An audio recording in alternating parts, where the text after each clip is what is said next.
Hi, this is Special Techniques, and I'm Alex Capshaw-Taylor of Worldknits. In this lesson, we're going to learn how to work duplicate stitching.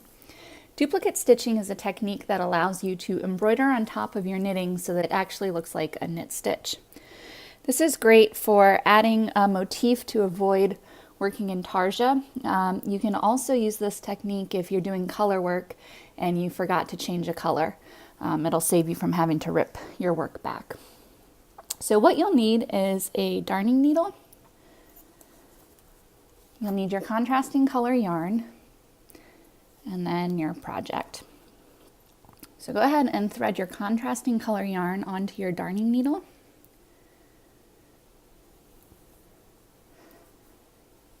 All right, and so what we're going to do is from back to front, we're going to go into the bottom of the V of the knit stitch that we want to change the color of.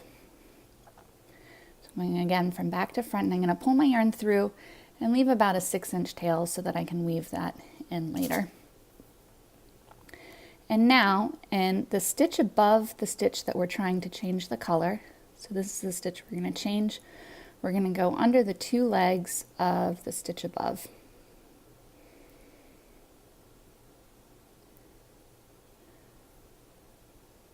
And then we're going to pull our yarn all the way through. And then we're going to go back into the original spot at the bottom of the V. And then pull our yarn all the way through. And there we go, we've changed the color of that stitch. Now when you're working duplicate stitching, you want to make sure that you're using the same weight of yarn as your project so that you can cover that stitch completely. So let me show you again what you're going to do. So if we wanted to change the color of this stitch right here, we're going to go into the bottom of that V, from back to front, pull our yarn all the way through, and then under the 2 legs of the stitch above the stitch that we're trying to change, pull our yarn all the way through,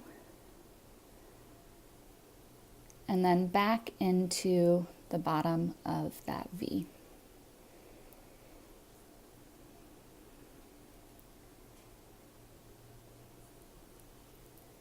There we go, we've changed another stitch. So duplicate stitching is pretty easy. It's a great technique, again, if you want to do a color work motif without doing intarsia, or if you've accidentally forgotten to change color when you're working in stranded color work, you can use this to correct your mistake. So this has been Special Techniques, and I'm Alex Capshaw-Taylor of Worldknits. Happy knitting!